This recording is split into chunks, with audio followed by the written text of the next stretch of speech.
All right, I wanted to give an update for the car, the Bullitt Mustang that I was working on. My previous video, I had pulled off the valve cover right here, and the chain was loose. This time the chain is actually pretty tight. So, but if we go on this side, if you look down here, the chain is extremely loose. So I was getting a tapping sound, and you can hear that tapping.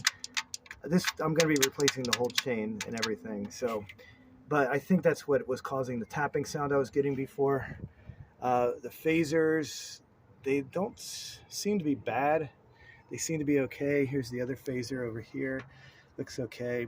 So, as you click down here, the guides. One of my previous videos, someone asked what chain, I talked about the timing chain guides, and a person asked what that was. These are the timing chain guides. Right here, there's one here, and there's a guide down here. That's what guides the timing chain around. And there's also one on this side. You can see right here, and then there's another one right up here. And they look to be they're not broken or anything, which is a good thing, because if they're broken, sometimes they'll fall down into the oil pan down here, and you don't want that to happen. So I'm gonna be replacing. I just got the timing chain cover off. I'm going to pull everything off and put the new timing chain on. The new crankshafts. This piece works with the crankshaft sensor, and I'm also going to replace the VTC solenoids as well. Since they're there, I might as well go ahead and replace those. They're easy. Those are easy to replace. But right now, I don't see anything except for the excessive looseness. I mean, this thing is really bad. I mean, so that's not good at all. And oddly enough, though, I go on this side's actually pretty tight. So I'm not sure what's going on with that, because when I pulled off like I said, when I pulled the valve cover off before, it wasn't that tight. So taking a look over here, you can see camshaft. I don't see anything majorly wrong with it. Sorry about the poor lighting around here. I'm doing this as the sun is going down. So I don't think anything's wrong with the camshaft. Here's the camshaft on the other side. It looks, let me get the wires out of the way. Cam lobes look okay. So the car's got 188,000 miles on it, so it needs needs a lot of tender loving care here. So but over here, here's the timing chain cover. If you can look real carefully, right here, you can see the scrape marks that are on the timing chain cover. That's where that chain was loose. So it was not only banging against the inside there, it was also scraping against this. So it created a little bit of scratch marks, but it should be okay.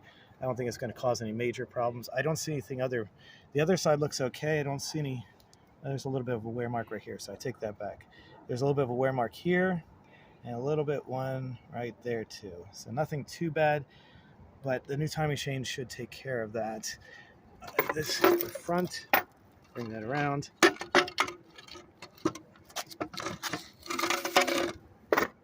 The front looks okay, a little dirty, but I'll clean that up. There's the crankshaft sensor right there.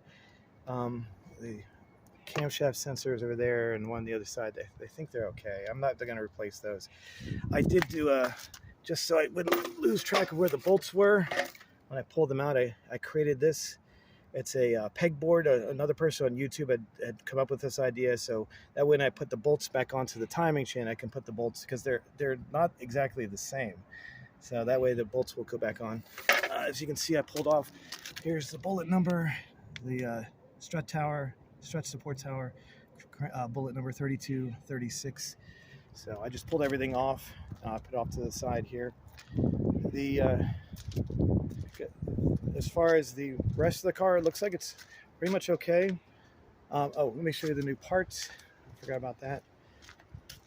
So here's the timing chain, the brand new timing chain kit. I got this from Ford. I bought it directly from the Ford website. Comes with the timing chains. They're in the bag. There's 2 chains in there. They're all, so it's them.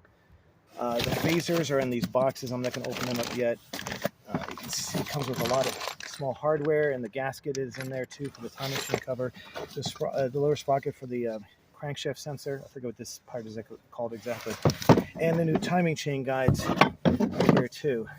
So this, in case you're trying to build one of your own, you want to buy this. I paid on the Ford website, I paid $671. That's US dollars for the kit, and it includes everything. It's kind of expensive, but the phasers themselves in these boxes over here, each of these phasers right here, one for the left and one for the right, they go for about $180, between $180 and $190 each. So they're pretty expensive. And I'm going to get rid of those. They're probably really old, but once I pull them off, I'll be able to get a better idea if they're how bad or good they are. But I'm just going to replace them anyway. The other thing I bought was a new here, brand new oil pump. So I'm going to replace the oil pump too. Oddly enough, there's a seal that goes right here. And that seal was not included when I got it. I got this from Ford as well. This is a Ford oil pump. Several people had said to replace it with a Mullen oil pump because they said this back was on the Ford one is not that good. I just went ahead and went with the Ford one anyway. So this one cost about $165. I also got that from Ford. So the seals, I had to go up to I went up to a local Ford dealer. Unfortunately, they had them.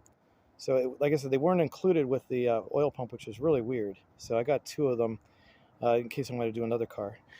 And I also bought brand new, I'm not going to open them up right now, but you can see the part number. 2 brand new there's one in the box, one over here, 2 brand new VTC solenoids.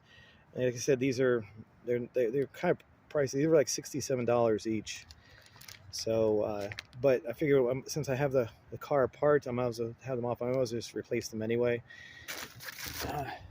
I'm not going to replace the camshaft sensors yet. I'll probably leave those alone as well as the crankshaft sensor.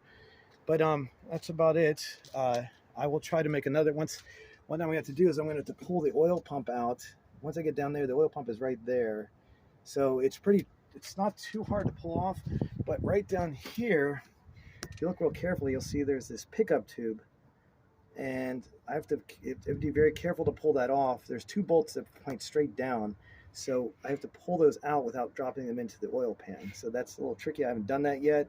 People say it's not too hard. I have a magnet ready just in case I drop them in there. I don't think it's going to be a problem, but everyone said just be very careful when you do that. Otherwise, the oil pump itself is this it's back here. It's back there, so it's the one I just showed you. And on here it looks kind of goldish in color. The new one looks kind of silverish. So it's right.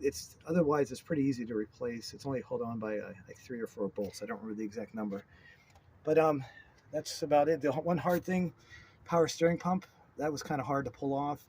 There were 3 bolts that hold it on, and one of them was behind the power steering hose, and it was really difficult to get that one out. Otherwise, I have a feeling it's going to be really hard to get back into. Otherwise, it really wasn't that hard getting everything else off of there. What I'll do is I'll make another video once I get everything back in there so you can see all the new parts. I decided not to replace the water pump because I don't see any seepage. It doesn't appear to be leaking anywhere that I can see. So if you look around, I don't see any seepage. So, and that's also why, if you look up here, I left the upper radiator hose connected.